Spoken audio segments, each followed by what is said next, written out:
Matthew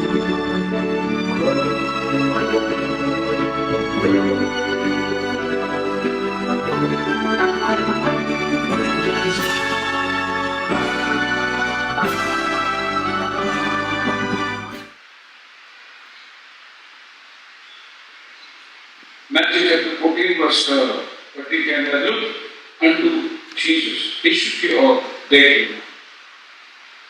एक छोटा सोच आपके सामने रखूंगा कि हमारे जीवन में जितना भी समस्या है, हमारा दृष्टिकोण जो है वो यीशु से हटना चाहिए। That's right. Look at Jesus. Amen. और ये घटना तब हुई जब नाव में शेरे थे और बीचों बीच झील की नाव डोल रही थी, हवा था तेज। ऐसे समय में प्रभु यीशु मसीह पानी पर चलकर उनके पास आ रहा है और वे डर गए, जबकि उनका नाव उस तूफान के अंदर मंडला रही थी और उनके बचाव के लिए कोई आ रहा है और उसी से डर रहे हैं जो उनके बचाव के लिए आ रहा है। और जब आवाज आई, मत डरो भाई यीशु मैं हूं, तब पतरस ने बोला, अगर प्रभु आप है मुझे आज्ञा दीजिए, मैं पानी में चलकर आपके पास आना चाहता हूं। इससे पहले कि प्रभु यहाँ आए, प्रभु एक्चुअली बोट में ही आ रहा था, लेकिन पतरस कहता है कि मैं आपके पास आना चाहता हूं। और प्रभु ने उसको आने की अनुमति दी। वो पानी पर उतरा और चलते चलते जब आगे बढ़ रहा था, बाइबल कहती है he saw the wind boisterous and he was afraid. उसने देखा कि हवा के जो ताकत बहुत, और वो घबरा गया। जब वो घबरा गया तब वो डूबने लगा और उसने प्रभु की ओर जोर से पुकारा, कहा, लॉर्ड सेव मी, मुझे बचा ले। जब भी हम ये संसार के अंदर ऐसे हालात में रहते हैं तो एक आवाज हमारे पास, मैं हूं, मत डरो। Yes, amen. और हमने उसका रिस्पॉन्स देना है, प्रभु मुझे बचा ले। Hallelujah. बस आपका एक शब्द है कि प्रभु ने उसका हाथ पकड़कर उसको उठाया और प्रभु ने उसको दिलासा दिया। आधा अधूरा विश्वासी मत बनना, पूर्ण विश्वास करना, Praise the Lord. पूर्ण यकीन करना और पूर्ण विश्वास करके दृष्टिकोण केवल प्रभु के ऊपर रखकर चलना। मसीह में मेरे प्रिय लोगों, आज के संदेश के शीर्षक में लेना चाहता हूं, लुकिंग अनटू जीसस। ये नबी का प्रचारा हुआ संदेश है और कभी कभी नबी बहुत जबरदस्त टाइटल देता है और वो टाइटल ही आपके लिए काफी हो जाता है। Praise the Lord. Looking unto Jesus, Yeshu की ओर देखना। एक ही साइंस में जीसस, यीशु की ओर हो लेना, मतलब बहुत अजीब अजीब वो टाइटल देता है संदेश। एक तो टाइटल इतना अजीब है जो सुनने को लगेगा, अ थिंकिंग मैन्स फिल्टर, एक मनुष्य का सोचने का जो विचार है, जो उसको फिल्टर करके लेना है, अ थिंकिंग मैन्स फिल्टर। ये वैसे देने के टाइम नबी कहता है कि मैं सोच रहा था क्या संदेश दूं, और मेरे कान में रास्ते पे जब चल रहा था तो मुझे एक सिगरेट का बट मिल गया जो किसी ने अपनी सिगरेट पी के फेंकी थी। मेरी नजर उस पर गई और मैंने उस सिगरेट के टुकड़े को उठाया और मैंने क्या देखा कि वो एक फिल्टर है जिसमें तंबाकू जलती है और जब आदमी धुआं खींचता है तो धुआं सारे फिल्टर हो जाते हैं और सिर्फ धुआं अंदर जाते हैं और जितना भी राख है जो जला हुआ वो वहां फिल्टर हो जाती है। और तब प्रभु ने उसका बुद्धि को खोल दिया, बोला ऐसा ही हमारा माइंड है कि हम जो भी चीज लेंगे वो फिल्टर करके लेना जरूरी है। अगर रॉ ले लेंगे तो फिर आपको सोचने की क्षमता नहीं रहेगी, आप बिगड़ जाओगे, आपका रास्ता भटक जाएंगे। तो आपको जो भी लेना है फिल्टर करके लेना है। इसीलिए नबी ने जब प्रचार में बॉडी सोल एंड स्पिरिट के बारे में बात करी, नबी हमेशा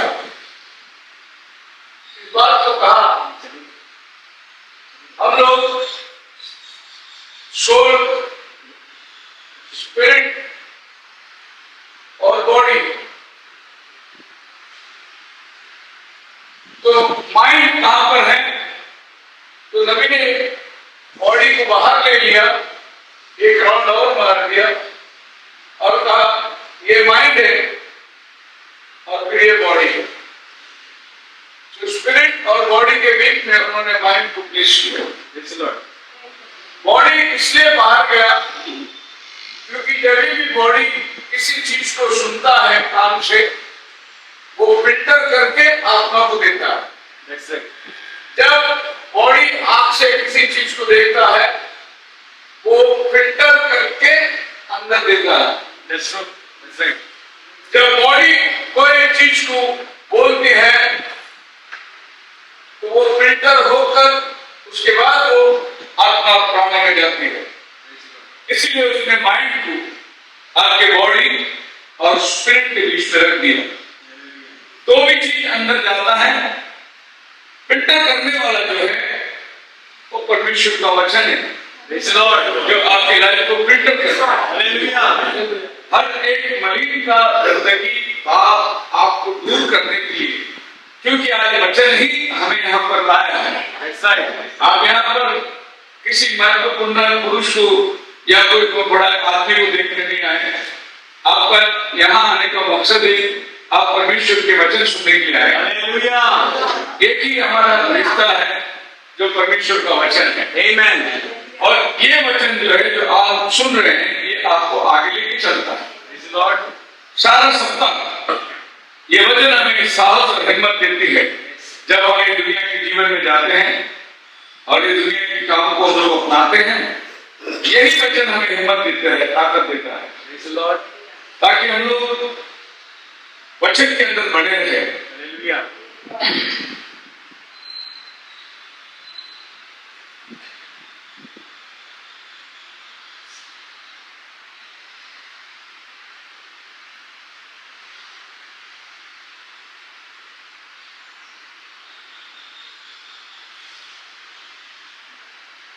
सो माइंड एक ऐसी चीज है जो आपको डराती है, या आपको डर से बाहर भी निकाल सकती है।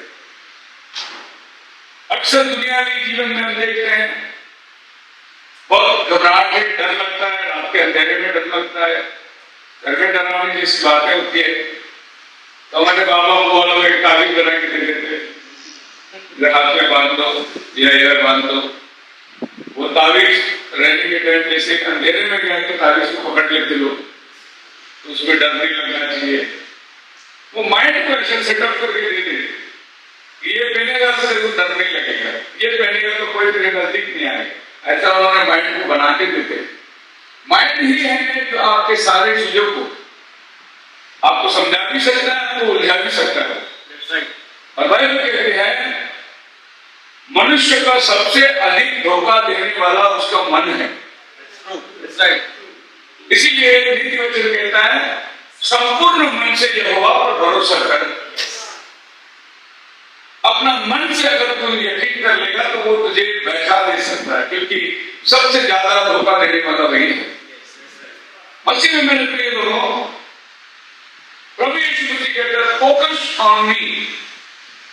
अब पतरस की गलती क्या हुई कि वो बोट पर से उतर तो गया, लेकिन उसका ध्यान यीशु मसीह पर ना रहा, उसका ध्यान पानी पर आ गया।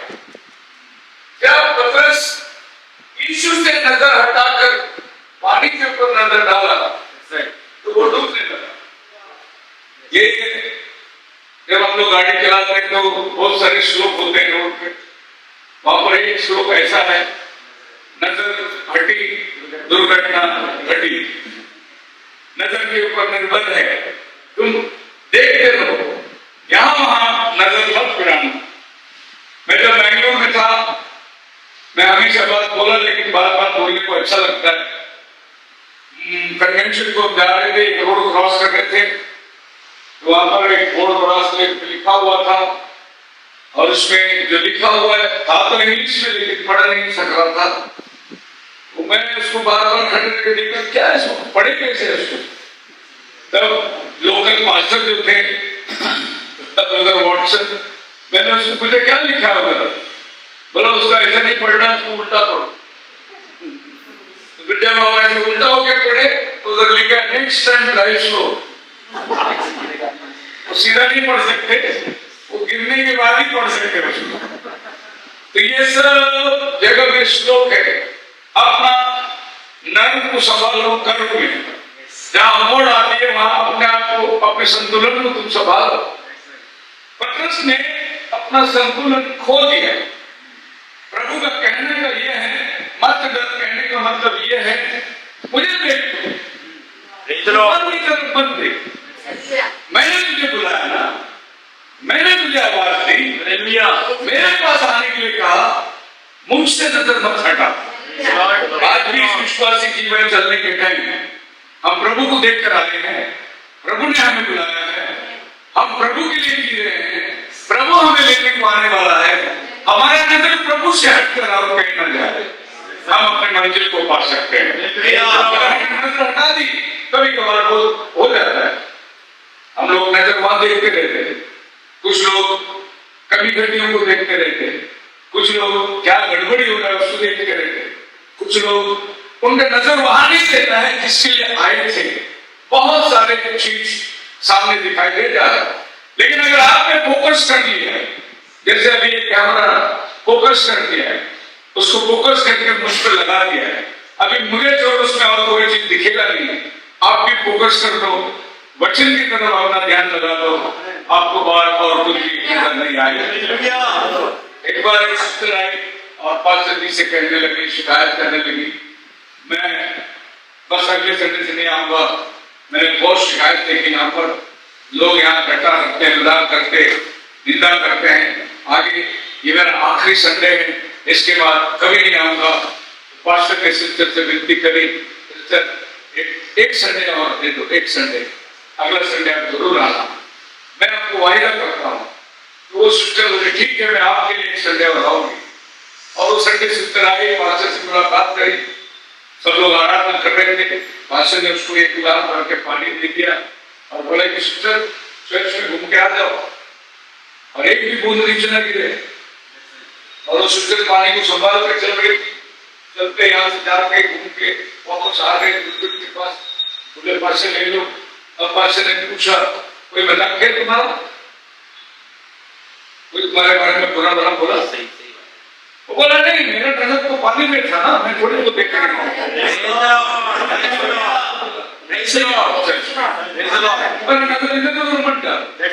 तुम्हारे दृष्टिकोण प्रभु के ऊपर, कौन हंसता है, कौन मजाक करता है, कौन ठट्टा करता है, वो तुम्हारे नजर में आएगा ही।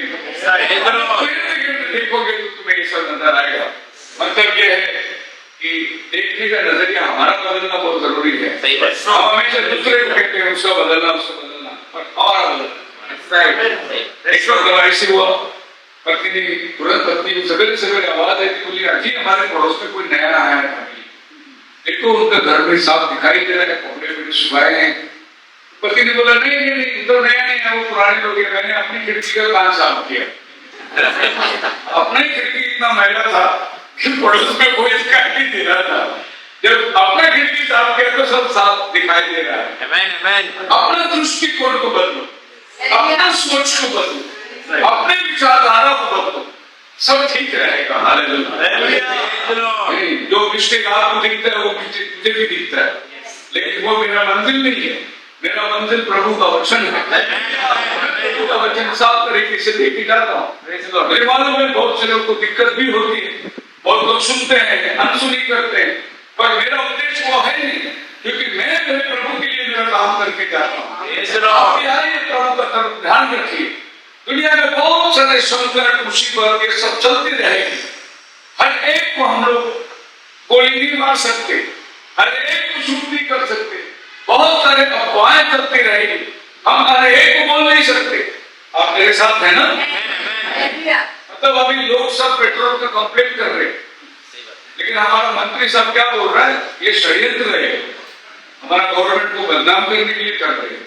देखो उसका सोचने का तरीका कैसा है, इधर पब्लिक मर रही है, गाड़ी खराब हो रही है, पब्लिक बर्बाद हो रही है, लेकिन उनका सोचने का ढंग देखो। हमारा प्रोडक्ट में कोई नुकसान नहीं, हम लोग एकदम परफेक्ट है। हालेलुया। जैसे आप विश्वास जीवन में चलने के time looking unto Jesus, the author and finisher of our life. मेरा जीवन का शुरुआत और अंत वही है। मैं और किसी को क्यों देखूं? किसी की और के ऊपर क्यों ध्यान दूं? जब मेरा मकसद, मेरा बुलाने वाला वो है, मेरी नजर उस पर लगी है, वो मुझे कभी धोखा नहीं देगा। कभी घटिया आपको बहुत सारे इंसानों में मिलेगी, लेकिन अगर आप उस परिपक्व को देखोगे, उसमें कोई कमी है नहीं। यीशु मसीह के अंदर कोई घटती है नहीं। आप कभी ठोकर नहीं खाओ। बहुत सी बार पास्टर जी मैं वो चर्च गया, मैं वो चर्च गया, मैं वो चर्च गया, क्यों छोड़ा? वो चर्च में ऐसा है, वो चर्च में ऐसा है, वो चर्च में ऐसा है। नबी कहता है सबसे पहला बार चर्च ज्वाइन करने का तेरा मकसद ही गलत था, इसीलिए तुझे इतना चर्च बदलना पड़ रहा है। कल रात मेरे को एक फोन आई, बहुत जबरदस्त फोन है, और ये फोन आया मुझे कानपुर से। कल मैं दत्ता फैमिली के घर से जा रहा हूँ, कानपुर से मुझे फोन आया, बोले पास्टर जी मैं आपका मैसेज सुनता हूँ यूट्यूब में, बहुत प्रभावित हो गया हूँ। मैं बोला बताइए आगे। मैं जब पेंटिकॉस्टल चर्च चलाता था, मेरे पास 150 लोग थे, मेरा अपना खुद का चर्च था, और ऐसा हुआ कि कुछ लोग आ गए सैटरडे मिशन वाले, और वो आने के बाद उन्होंने सैटरडे का डॉक्ट्रिन डाला, लोगों को भटका दिया, और कुछ लोगों को उन्होंने हमसे दूर कर दिया। बच्चे कुछ थे जो विटनेस वाला आ गए, वो उन लोगों को जो विटनेस का कुछ बताया, और वो बच्चे कुछ वो भी चला गया। मैं परेशान हो गया, मुझे चर्च बेचना पड़ा, मैं सब कुछ छोड़ बर्बाद हो गया, और मैं सब छोड़ दिया। मेरा पेशा वकील था, मैं एडवोकेट है, मैं क्लासेस भी चलाता हूं, लेकिन मैं चर्च सब बंद कर दिया। लेकिन आपका मैसेज मैंने सुना, मेरे अंदर वापस वो जागरण आ गया। अरे अभी मेरे को सच्चाई मिला है, अभी मैं इस संदेश के लिए काम करना चाहता हूँ। मैं क्या कर सकता हूँ? मुझे कुछ किताब दीजिए स्टडी के लिए, मैं कब आ सकता हूँ? ऐसा वो मुझसे बात कर रहा था। मैं बोला प्रभु क्या तेरा अनोखी बात है। आदमी ठोकर खा के जो चुना हुआ है, जो सत्य को खोज रहा है, प्रभु उसको मंजिल में लेके आता है। मैंने बोला भाई अभी तुम्हें भटकने की जरूरत नहीं, अभी तुम सही जगह आ गए। बच्चों को पकड़ो, हालेलुया। ये बपतिस्मा, उसने सरपंच की डिबेट सुनी, बैप्टिज्म की डिबेट सुनी, बोले कि सब जितना भी जगह में जाके आया सब झूठ था, ये सत्य है। बच्चों को पकड़ो, कभी धोखा नहीं खाओगे। मैंने तुरंत भाई को फोन किया, आपको 11 बजे के टाइम पर। मैंने बोला भाई कानपुर में एक बंदा है, अपना भाई पास्टर विनोद लाल बोलो जाके मिले, क्योंकि विनोद लाल हर संडे कानपुर जाता है चर्च चलाने के लिए लखनऊ से, और देखो वहां का वाइन फेलोशिप भी मेरे कितना है। मैंने भाई को बोला जाओ कांटेक्ट करो और उसको फिर से खड़ा करो, उसको मंदिर में। आप मेरे साथ हैं? प्रभु के ऊपर अगर आपका दृष्टि है, कितने भी लोग आपको भटका देने दो, आप फिर अपने मंदिर में ठीक तरीके से आ जाओगे, क्योंकि अल्टीमेटली आपका भरोसा, आपका जो खोज है वो सत्य है। प्रभु कहता है नबी के द्वारा कि तुम इस संसार के जीवन में चलने के समय अनेक बातें तुम्हारे जीवन में, तुम्हारे सर में से चला जाएगा, लेकिन तुमने अपने मन को स्थिर रखना बहुत जरूरी है। यहाँ वहां भटका देने वाली बात आपको मालूम है, खेतों में एक लकड़ी बांधकर आदमी का पैंट शर्ट पहना के उसको खड़ा कर देते हैं, हवा में हिलते रहता है। वो सिर्फ स्कैर थ्रो कहते हैं, आने वाले खेत में बैठने वाले पक्षी को डराने के लिए वो खड़ा हुआ। वो आपका कोई हानि नहीं करेगा, वो आपका कोई नुकसान नहीं करेगा, उसको खड़ा किया है वहां। इसी तरीके से शैतान भी है, वो आपका कोई नुकसान नहीं करेगा, लेकिन वो खड़ा है आपको डराने के लिए। पर उससे आपको कोई नुकसान नहीं होगा। Hallelujah. आप अपना नजर प्रभु की तरफ बनाए रखिए। और जॉन चैप्टर 4 वर्स 18 में लिखा है, There is no fear in love. प्रेम में भय नहीं होता, वरन सिद्धता भय को दूर कर देता है, क्योंकि भय का संबंध दंड से होता है, और जो भय करता है वह प्रेम में सिद्ध नहीं। Perfect love casteth out fear. That's right. Amen. सिद्ध प्रेम डर को खा जाता है। Hallelujah. Now fear and love ये दो ऑपोजिट बात है। अगर आपके पास परफेक्ट लव है तो आप कभी नहीं डरोगे, That's so. और आप अगर डरने वालों में से हैं तो आपके पास प्रेम नहीं। That's right. जहां डर को भगाना है तो प्रेम को लेके आए। Hallelujah. प्रेम अगर सिद्धता में आपके पास आए, कोई डर आपके नजदीक नहीं आएगा।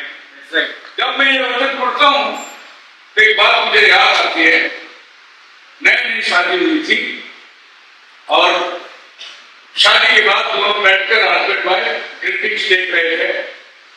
एक ग्रीटिंग में ऐसा मिला, जॉन चैप्टर 4 वर्स 80, खाली 1 छोड़ दो, जॉन 4:18 पढ़ो। वो लड़का ने जॉन 4:18 पढ़ लिया और पढ़कर बहुत बिगड़ गया। शादी हुआ एक ही दिन में, दोनों के बीच में बड़े झगड़े हो गए और आदमी ने बोला कि देख, हमेशा अपनी मैत्रीन को सच्चाई मालूम रहता है, तेरा डियरेस्ट फ्रेंड है। उसने बराबर चढ़ा खोल दिया कि तू 5 पति कर चुकी है, क्योंकि तू 5 पति कर चुकी है। अब जो है वो तेरा पति नहीं है। अब सोचो, शादी का अगला दिन ग्रीटिंग कार्ड हाथ में मिला तो 5 पति कर चुकी है। आदमी बोला मैं अभी डाइवोर्स लेना चाहता हूँ। दोनों के झगड़े हो गए और लड़की बोली ऐसा नहीं है, मेरा कुछ नहीं है, मैं आप ही से प्यार करती हूँ। नहीं, तेरा दोस्त ने लिखा है, उसको सब तेरा सीक्रेट मालूम है। दोनों मिलकर पास्टर जी के पास गए, बोले कि ये लड़की मेरे को धोखा दिया, मेरा लाइफ बर्बाद कर दिया, बहुत सारा आरोप लगा। लड़की ने बोला पास्टर ऐसा कुछ नहीं है, उसने लिखा वचन लेकिन ये गलत समझ गया, मेरे भी समझ में नहीं आ रहा है, ऐसा वचन उसने ग्रीटिंग में क्यों लिखा। जब पास्टर ने कार्ड लेके देखा, 1 जॉन 4:18 निकाल के पढ़ा, उसमें 1 जॉन 4:18 लिखा था। 1 जॉन 4:18 लिखा तो there is no fear in love. Hallelujah. फिर पास्टर ने लड़के को पढ़ाया, भाई जॉन 4:18 पढ़ लिया, एक्चुअली 1 जॉन 4:18। Praise God. वो 1 छोड़ दिया, मैटर डाइवोर्स में आ गया। अरे आप भी अगर मात्रा बाइबल का छोड़ देंगे, मैटर डाइवोर्स में आके खड़ा है। आपको मात्रा काना सब मिला के पढ़ना है। मिसअंडरस्टैंडिंग आपके लाइफ में आ गया तो आप धोखे में रहोगे। रोमियो की किताब उसके 8 अध्याय का 15-16 में लिखा है, और यह है not receive the spirit of bondage again to fear. तुमने दासत्व की आत्मा नहीं पाई कि तुम्हें डर लगे, परंतु तुमने लेपालक का आत्मा पाई है, whereby we cry, अब्बा फादर। Amen. परमेश्वर ने हमें लेपालक का आत्मा दिया है कि हम अब्बा और फादर पिता करके पुकार सकते हैं। हमें परमेश्वर ने डर की आत्मा नहीं दी। इसको कहते हैं एडॉप्शन। प्रभु ने हमें लेपालक इंग्लिश वर्ड में लिखा है एडॉप्शन। पढ़िए Roman chapter. For you have not received the spirit of bondage again to fear, but you have received the spirit of adoption, whereby we cry, So what do you mean by adoption? तुम्हें लेपालक का आत्मा मिला है, adoption का आत्मा मिला है। Adoption का आत्मा का मतलब मैं समझाने के लिए आपको बताना चाहता हूँ। एक राजा है, उसके घर में एक बेटा हुआ और ये बेटे को वो भंडारियों के हाथ में पढ़ने के लिए, सीखने के लिए दे देता है। उसके स्कूल और स्कूल मास्टर लोग उस बच्चे को पढ़ाते हैं और इसको सारी पढ़ाई कंप्लीट होने के बाद उसको राजशाही युद्ध वो ये सब कुछ सिखाने के बाद ये मास्टर फिर से बच्चे को यहाँ लेके आता और कहता है कि आपका बेटा प्रौढ़ हो गया है, Yes. अब उसको राज्य संभालने की सब क्षमता समझदारी सब मिल चुका है।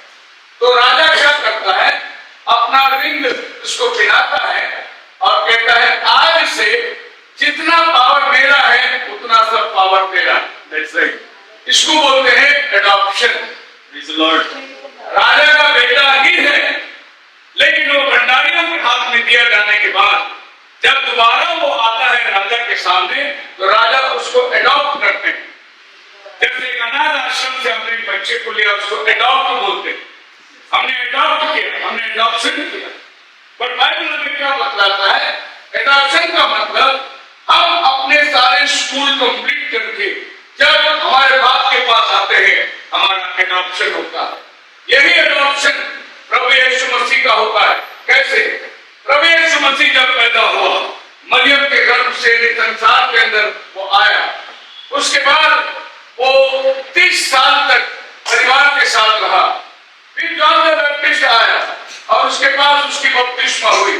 बपतिस्मा होने के टाइम पे एट द एज ऑफ 30 आकाशवाणी हुआ, ये मेरा प्रिय पुत्र है, माय बिलॉवेड सन। सन तो वो पैदा हुआ तभी से सन ऑफ गॉड है। That's right. आज तुम्हारे लिए दाऊद के नगर में उद्धार करता जन्मा। Hallelujah.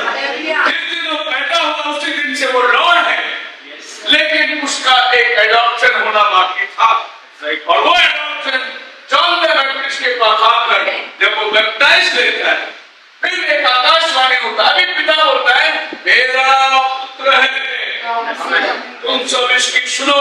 Hallelujah. इस दिन में प्रभु यीशु मसीह का एडॉप्शन होता है। Hallelujah. हालेलुया। हालेलुया। तो अभी प्रभु उसको एडॉप्ट कर रहा है, उसके पहले वो माता और पिता के पारिवारिक अधीनता के अंदर 30 इयर्स रहा हो, That's right. फैमिली के अंदर कोई चिन्ह चमत्कार नहीं, अपने आप को उसने कभी रिवील नहीं किया। जब जॉन द बैप्टिस्ट आया, उसकी बपतिस्मा हुई, जिस काम के लिए वो आया था वो काम के लिए वो सैंक्टिफाई हो गया। अभी ऊपर से आकाशवाणी हो रहा है, ये मेरा प्रिय पुत्र है। अब प्रभु उसको एडॉप्ट कर रहा है। हालेलुया। आप और हम जब जन्म में आए धरती पर, हम परमेश्वर के बेटे और बेटियां थे, परंतु हमारे माँ बाप के अधीनता में रहकर हमने स्कूल और कॉलेज और हमारी डिग्री या पढ़ाई जो भी किए, एक समय हमारे जीवन में आया कि हमें परमेश्वर का वचन प्राप्त हुआ और हमने उसको उद्धारकर्ता के रूप में कबूल किया, हमने बपतिस्मा लिया। तब पवित्र आत्मा के हमें सील करता है, ये मेरा बेटी है, ये मेरा बेटा है। उस दिन हमारा एडॉप्शन होता है। जिस दिन हम लोगों के सामने कबूल करते हैं, आज से मैं मेरा जीवन परमेश्वर को देता हूँ। मेरे पाप के सारे रास्ते को छोड़कर मैं अपना जीवन प्रभु को समर्पित करता हूँ। वो दिन आपका एडॉप्शन होता है। हालेलुया। और यही दिन हमें लेपालम का आत्मा मिलती है। तो कौन कहता है तुम्हें लेपालम की आत्मा मिली, डर का आत्मा नहीं मिला, परंतु तुम अपने बाप पिता हे अब्बा करके पुकार सकते हो। अपने आसमानी बाप को बाप करके बोलते हो। अभी तक तुमने अपने जमीनी बाप को बाप करके बोला था, अब जब तुमने उद्धार करता को मान लिया, अब आसमानी बाप को तुम बाप करके बोलने का अधिकार तुम्हें मिलता है। बोलो hallelujah. The worst thing the devil can put upon you is fear. शैतान आपके ऊपर एक वो आत्मा को डालता है जो डर की आत्मा। और नबी कहता है, if you even had a cancer and didn't fear and believed God would heal you, you wouldn't be too bad in the shape. That's right. That's true. नबी बोलता है, अगर डॉक्टर ने डिटेक्ट किया तुम्हें कैंसर है और तुम डरोगे नहीं, वो कैंसर तुम्हारा कुछ नहीं बिगाड़ेगा। That's right. आदमी जब डर जाता है तो फिर वो बीमारी उसको खाना शुरू कर देता है। तो शैतान ने आपके अंदर वो डर डाल के रखा, कुछ भी कहने दो डॉक्टर को, आपके अंदर डर आने मत देना। Hallelujah, hallelujah. वो डर अगर आपके अंदर आ गई तो वो डर उस बीमारी को सुखा जाएगी। लेकिन अगर आप बोलोगे कुछ नहीं होगा, मेरा परमेश्वर मेरे साथ है, आप तंदुरुस्त रहोगे। Hallelujah. If it wouldn't be to that shape, God take care of that. He'll wash it, whatever it is. If you didn't fear, कुछ भी बीमारी होने दो, आपने अगर डर नहीं रखे, खुदावन पर भरोसा रखे, आपको कोई कुछ नहीं कर सकता। हालेलुया। शैतान आपके ऊपर हाथ नहीं डाल सकता। That's right. So fear is the one of the worst things that Satan can place upon the person. That's right. डर एक ऐसी चीज है जो शैतान आपके मन में डालता है, और डर जो है वो आदमी को खा जाता है। That's right. इंग्लिश में कहावत है, it's not work that kills but Varish. That's true.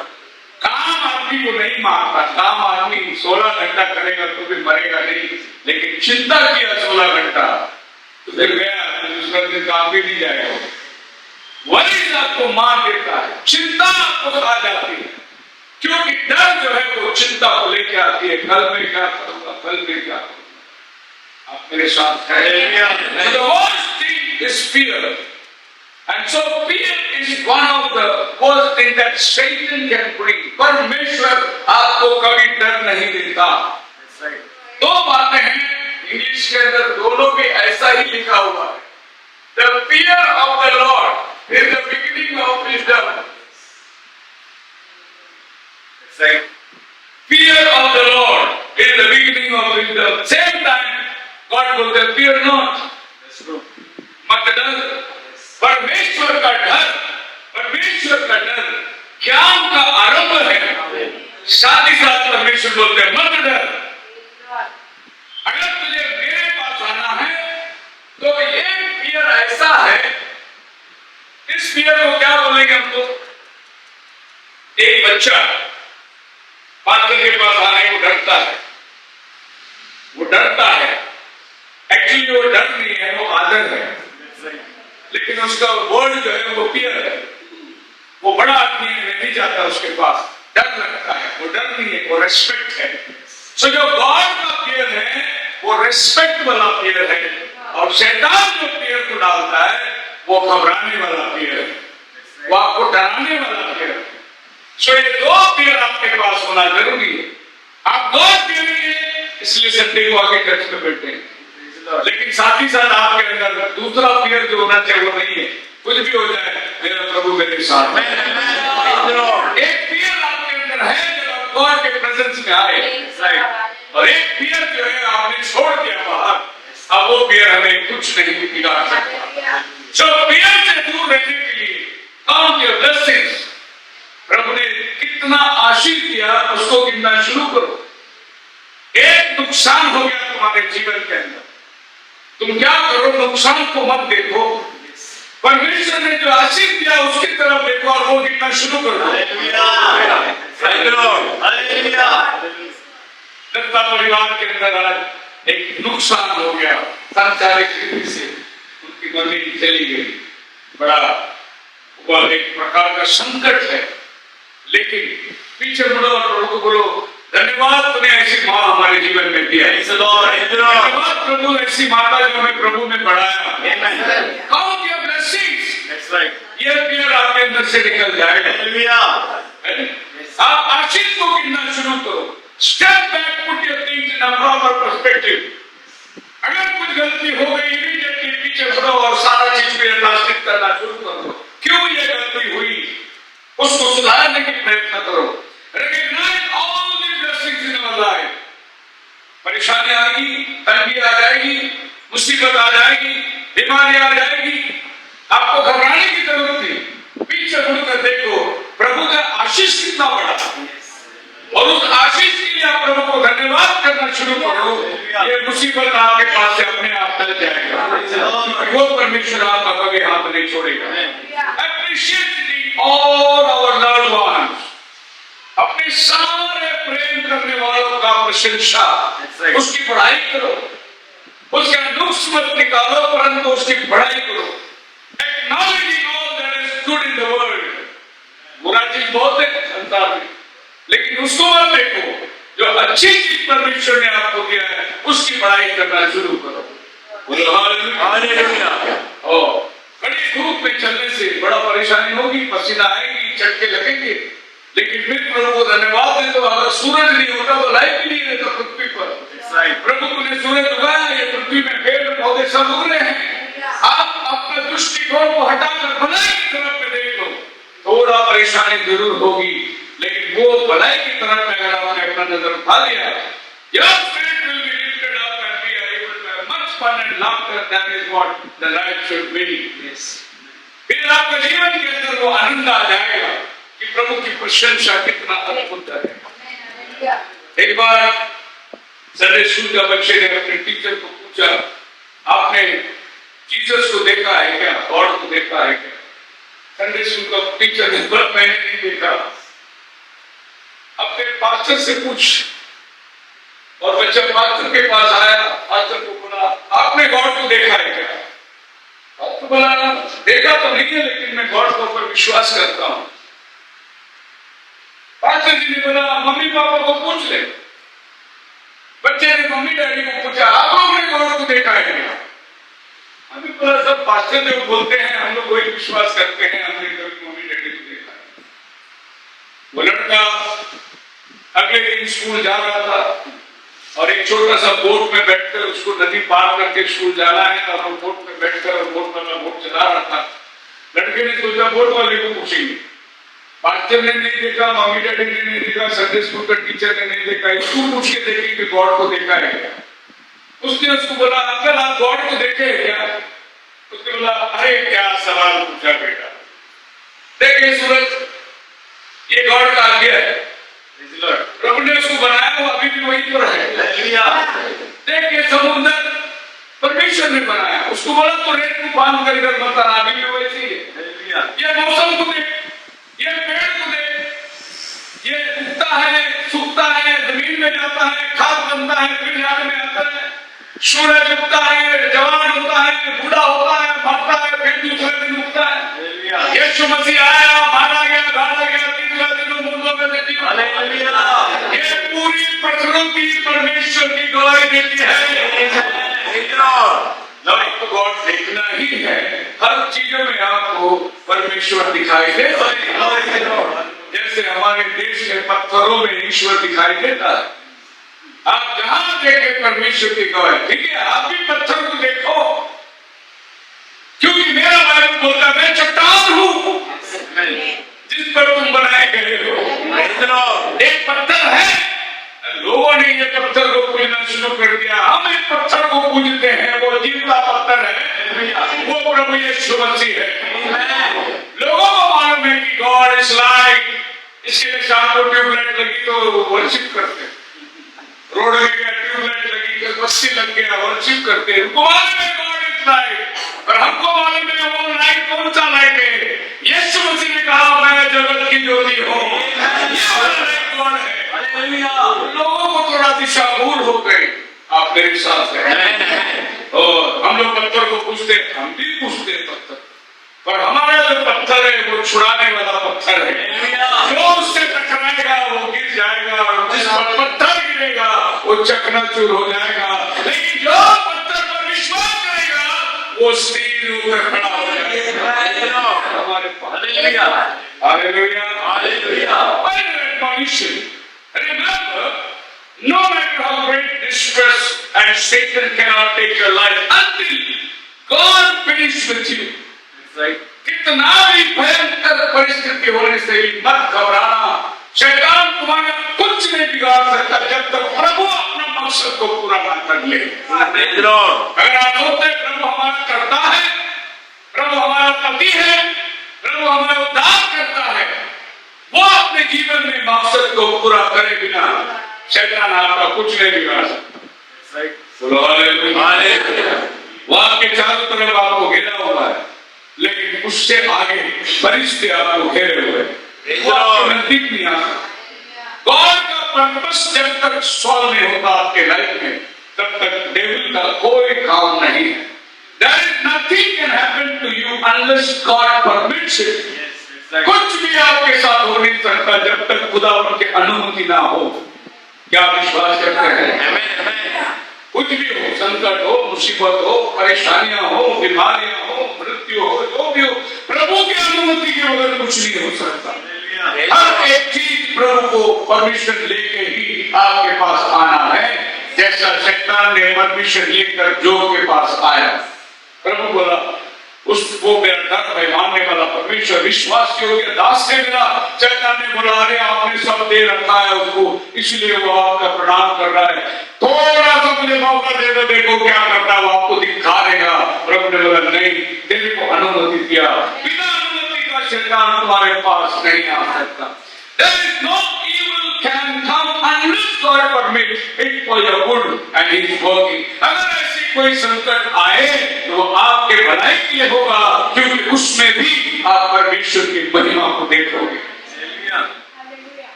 आप मेरे साथ खुदावन आपको बहुत अलग है। मैंने डर के बारे में बात किया, आप पहले से डर के बैठे हुए ऐसा लग रहा है। मैं आपका डर दूर करने के लिए बात कर रहा हूँ। आपको हिम्मत दिलाना चाहता हूँ कि कुछ भी हो जाए मेरे प्रभु मेरे साथ है। जिस बार ने पूरी संसार को डुबाया, वो नोहा का बोट को नहीं डुबा सका। जब तक प्रभु का मकसद नूह के जीवन में पूरा नहीं होगा, वो बोट डूबेगा ही। आपका भी अगर ऐसा कोई संकट नोहा के समय आ गया है, आपका बोट नहीं डूबेगा, क्योंकि प्रभु आपके साथ काम कर रहा है। जब तक गॉड का पर्पस पूरा नहीं होता, आपका कोई कुछ नहीं बिगाड़ सकता। खुदावन ने वो बोट को बनाने का आज्ञा दिया, खुदावन ने बारिश को भेजा, ये धरती में पानी उसने उगाया, आसमान के जरों के खोलकर उसने बरसाया, जमीन के झरने खुल गए पानी के, फिर भी ये बोट को नहीं डुबा सकता। जिस पानी ने सारे संसार को डुबाया, नोहा की हानि नहीं कर सका, क्योंकि नोहा के साथ परमेश्वर का एक करार था। अल्लाह के साथ परमेश्वर का एक करार है। संसार की कोई आपदा आपको नहीं छू सकता। ये मेरा शब्द नहीं, ये खुदावन आपसे वायदा करता है। जो होना है होने दो, हमारा कोई कुछ नहीं बिगाड़ सकता। सरकार आने दो, आने जाने दो, हमें उससे कोई परवाह नहीं। पूरी चर्च दुआ कर रही थी सरकार के लिए, यह सरकार आना चाहिए।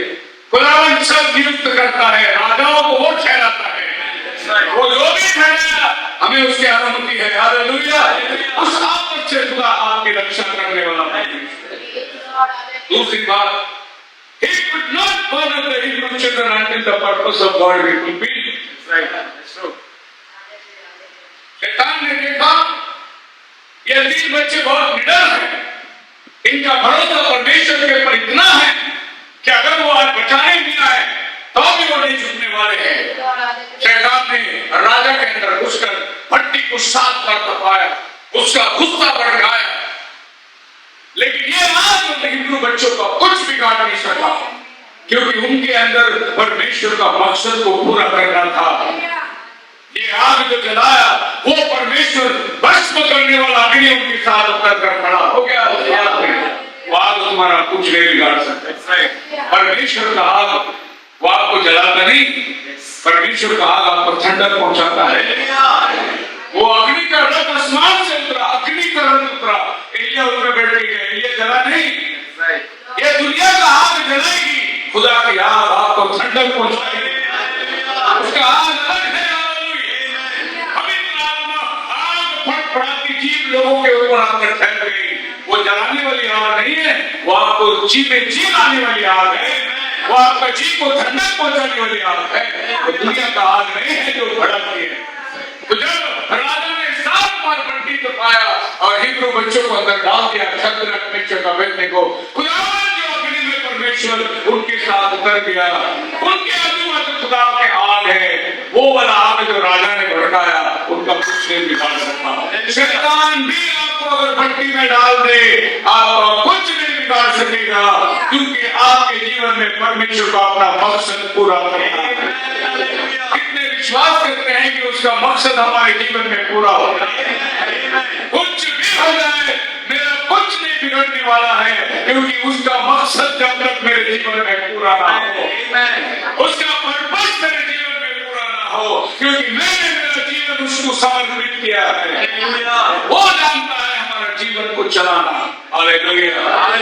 कितना भी बॉयल लेकर अय्यूब के जीवन में आए, उसका बदन को सड़ा दिया शैतान ने, लेकिन अय्यूब का जान नहीं ले सकता वो, क्योंकि अय्यूब के अंदर खुदा को अपना मर्जी पूरा करना है। देख मेरा दास कैसा मुझे चाहता है। जब खुदा को पर्पस पूरा करना है तो आपका बदन सड़ भी जाए, कुछ हानि न होगी, क्योंकि खुदा आपके साथ है, तो आपको उबार के खड़ा करने वाला। सब उसके विरुद्ध हो गए, बच्चे मर गए, पत्नी ने घर से निकाल दिया, संपत्ति चले गए, नौकर चाकर छोड़ दिए, एक धनवान पुरुष सड़ा हुआ बदन लेकर घर के बाहर फेंका गया, लेकिन तब भी वो कहता है मैं माँ के गर्भ से नंगा आया, मैं नंगा ही जाऊंगा। क्या परमेश्वर से सुख ही लेना है, दुख भी लूंगा। ऐसा एक आदमी का कोई कुछ नहीं बिगाड़ सकता। उसके दोस्तों ने आकर कहा अय्यूब तू गलती किया होगा, तूने पाप किया होगा, खुदावन ऐसे किसी की परीक्षा नहीं लेता, सोच किधर न किधर तो तेरे जीवन में खोट आई होगी। अय्यूब ने बोला बिल्कुल नहीं आई है, मेरा जीवन परिपक्व है, मैं जानता ही नहीं कि मैंने खुदा के विरुद्ध में कभी काम किया होगा। और अय्यूब डर के रहा। पत्नी ने बोला बाहर निकल जा, बदबू आ रही है तेरे बदन से। अय्यूब ने बोला तू मूर्ख स्त्री है। अजी दुनिया अय्यूब को मूर्ख बोल रही है, अय्यूब अपनी पत्नी को मूर्ख बोलता। तू जानता नहीं मेरे साथ क्या हो रहा है। उसको मालूम है उसका परमेश्वर अन्याय करने वाला परमेश्वर नहीं है। आज आपको यकीन होना है कि आपका परमेश्वर आपके साथ कभी अन्याय नहीं करेगा, वो जो करेगा आपका भलाई के लिए करेगा, चाहे वो आपके लिए कुछ भी हो जाए। एक आदमी दौड़ते दौड़ते गया एयरपोर्ट में और बंद हो गया दरवाजा।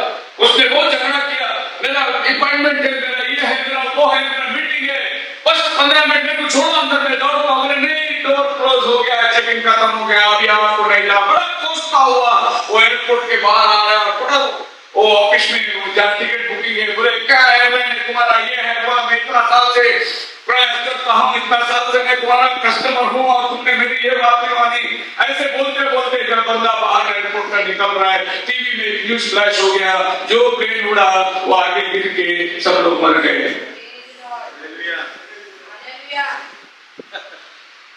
Thank you Jesus. अभी धन्यवाद बोलने लगा प्रभु को। अभी तक खोज रहा था उन लोगों को, बोले प्रभु धन्यवाद, अच्छा हो गया तुमने लेट कर दिया। अरे प्रभु तेरे साथ था, प्रभु ना धर्मियों के साथ मुझे मारना नहीं चाहता था, इसीलिए तेरा प्लेन लेट हो गया। लेट होने दो आपके जीवन के अंदर, प्रभु को धन्यवाद दो। आपका काम नहीं हो गया, प्रभु को धन्यवाद दो। आपके जीवन में अपना पर्पस को पूरा करेंगे, कुछ नुकसान आपका नहीं होगा। जो भी होता है आपके जीवन में भलाई को लेके आता है। नबूकदनेस्सर के कमरे में लोगों ने दानियेल के विरुद्ध में षड्यंत्र बना दिए और कहा कि जो कोई राजा का आज्ञा का उल्लंघन करेगा उसको शेर की मार में डाल दिया जाएगा, और ये शेर 1 सेकंड में आदमी को खा जाएगी। उसे भूखा रखा करते थे और दानियेल के लिए उन्होंने तय किया कि शेर को दानियेल को मार देंगे।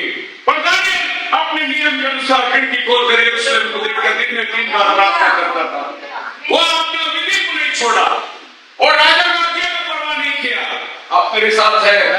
आज ये देश कोई भी कानून बनाए, हम अपने परमेश्वर को जानते हैं, उसके विरुद्ध में हम कभी नहीं चल सकते हैं। अभी हमारे पंडित आए थे शास्त्री, पास्टर की मीटिंग में, बहुत बढ़िया आदमी। वो बोलते कभी भी ऐसा कोई मिसप्रिंट आ जाए तो जोर से बोलो सनातन धर्म की जयकार, सनातन परमेश्वर का जयकार। वो सोचे कि तुम भी उसके आदमी हो, और मेरा बाइबल कहता है हमारा परमेश्वर सनातन परमेश्वर है। बाकी सब दुनिया के बनाए हुए हैं, हमारा परमेश्वर अनादिकाल से अनादिकाल। सनातन कौन है? हमारा परमेश्वर सनातन है। सनातन परमेश्वर की जय जय बोलो, हालेलुया। वो कंफ्यूज हो जाएंगे, बोलता वो उनके बीच में लेके काम करते हैं। ऐसा हमको उनके बीच में जाने की जरूरत नहीं है। हम तो हमारा सनातन परमेश्वर को ऑलरेडी जानते हैं। वो शेर के मान में डालकर बंद कर दिया गया, राजा बन में गया, रात भर सोया नहीं हूं, क्योंकि वहां तो फाइनेंस मिनिस्टर था दानियल, भेदों को बताने वाला। राजा को पूरा विश्वास था दानियल का खुदा दानियल के साथ है, पर चैन नींद में आ रही है। इन्होंने बड़ा षड्यंत्र बनाया और राजा से अंठा ले लिया कि राजा अगर कोई अपने ईश्वर से प्रार्थना करे वो शेर के बार में डाल दिया जाएगा। राजा को मालूम है, इन्होंने ट्रैप किया है डैनियल को। ये डैनियल को यहां से हटाना चाहते हैं क्योंकि डैनियल भेद भरी बातें खोलता था। सवेरे पाँव फटते ही राजा दौड़ते गया और वो दरवाजा खोलकर नीचे देखा, बोला दानियल। नीचे से दानियल बोला खुशहाल राजा। और राजा बोला मुझे मालूम था तेरा परमेश्वर मेरे साथ है। फिर से ऊपर उठाया और राजा ने यहाँ बोला अब उन सबको अंदर डाल दो जिन्होंने गलत षड्यंत्र बनाए थे। और दानियल का खुदा सबसे बड़ा खुदा है, जिंदा खुदा है। और दानियल के लाइफ को जरा देखो, दानियल को खुदा प्रार्थना नहीं करना है, उसके नियम खिड़की खोलकर यरूशलेम को देखकर प्रार्थना करना था। वो अपना नियम को नहीं तोड़ेगा। दानियल समझाया मुझे लोगों ने, देख थोड़ी देर की बात है, राजा की बात मान ले। दानियल क्या बोलो, मैं शेर के पिंजरे में जाने को तैयार हूं लेकिन बगैर प्रार्थना का बैठने को तैयार हूं। कितनी बार मुझे मेरा प्रार्थना में खुदा के साथ बैठना है। ये शेर भी उसको कुछ नहीं कर सका। शैतान आपको भी कभी कभी ऐसे खूंखार परिस्थिति में डाल देगा, आपका कोई कुछ नहीं बिगाड़ेगा अगर परमेश्वर हमारे साथ है तो। अब्राहम का 100 साल की उम्र, इस बुढ़ापे के अंदर उसको संतान पैदा करने से कोई रोक नहीं सकता। दुनिया डॉक्टर और सब लोग अरे ये उम्र में कहां से बुढ़ापा तुझे बच्चा होगा, बल्कि उसने अपना नाम इब्राहिम भी रख दिया। पहले उसका नाम था अब्राहम, बाद में उसका नाम तो प्रभु ने बदल के इब्राहिम रखा। इब्राहिम का मतलब बहुत बच्चों का बाप। जब उसने नाम बदल दिया तो लोग बोले के बाद बच्चा तो है नहीं, नाम भी बदल दिया, बहुत बच्चों का बाप। अब्राहम को विश्वास था उसके परमेश्वर के ऊपर। उसका गला वाला शरीर, उसका बुढ़ापा का शरीर, मरण में जाने वाला शरीर, उसकी 90 साल की पत्नी जो बूढ़ी हो चुकी थी, उसका मासिक धर्म बंद हो चुका था, वो दूध नहीं पिला सकती थी, ऐसा संभव था भी अब्राहम को विश्वास से नहीं बैठाया। अब्राहम ने बोला वायदा किया हुआ परमेश्वर सही है। 100 साल की उम्र में भी परमेश्वर ने उसको संतान दिया। जब ऐसे विश्वास के हीरो लोग आपके जीवन में जिए हैं तो डर किस बात का? कौन सी परेशानी हमें सताएगी? कौन सी ऐसी दुनिया में बीमारी है जो हमें डराएगी? कौन सी ऐसी आफत है जो हमें बंधन में रख सकती है? जब परमेश्वर ने इतना सारा उदाहरण आपके लिए दे दिया, वो नहीं डरे, neither can it take you। जब शैतान ने अय्यूब को नहीं कुछ कर सका, नूह को नहीं डुबा सका, अब्राहम के वृद्ध उम्र को उसने कुछ नहीं कर सका, एक बच्चों को आग में डाल के कुछ नहीं कर सका, दानियल को शेर के मार में डाल के कुछ नहीं कर सका, वही परमेश्वर आज आपके साथ है। आपके साथ भी ऐसा ही होगा। शैतान आपको कुछ नहीं कर सकेगा।